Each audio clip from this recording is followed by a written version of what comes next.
Lahat tayo nakakaranas sa mga problema at pagsubok. Dumating na tayo sa punto na parang gusto na lang natin sumuko.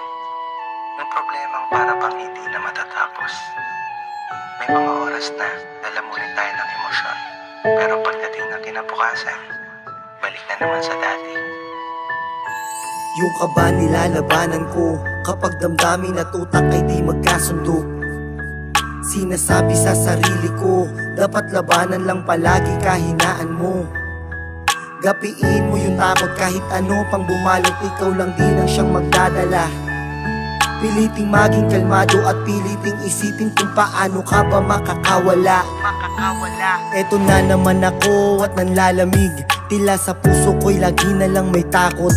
At kailan kaya muli na magbabalik? Ang tapang nasa puso ko'y muling babalot. Dahil di ko na alam kung may sasandalan pa ba ako. Dahil pag kwento ko, tingin pa sa'kin mukhang gago. Talagang nakakaloko no, kahit anong seryoso mo. Yung iba'y pilit ka talaga natatawanan. Kaya ngayon nagsosolo na lang ng nararamdaman. Sa alak sigarilyo ko na lang dinadaan.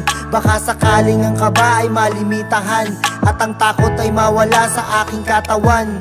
Dahil di ko rin alam kung anong gagawin. Magpakalunod man sa alak, bukas ay ganun pa rin. Hanggang kailan ba to sa puso't utak ko sasakop? Hanggang kailan ako babalutin ng pagkatakot? Yung kaba nilalabanan ko kapag damdamin at utak ay di magkasundo. Sinasabi sa sarili ko, dapat labanan lang palagi kahinaan mo. Gapiin mo yung takot kahit ano pang bumalot, ikaw lang din ang siyang magdadala. Piliting maging kalmado at piliting isipin kung paano ka ba makakawala. Alam kong hindi lang din ako yung ganito, madami rin na lumalaban dyan ng patago. Dahil sa pakiramdam na walang may pake, at sa nadaramang pilit na laging sinasantabi.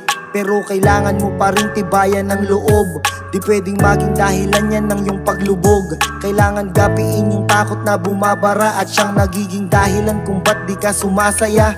Kaya ikaw ngayon na sa'kin na nakikinig, alam ko minsan sa sarili mo'y di ka bumibilib. Nangingibabaw takot, pati na rin ang pangamba.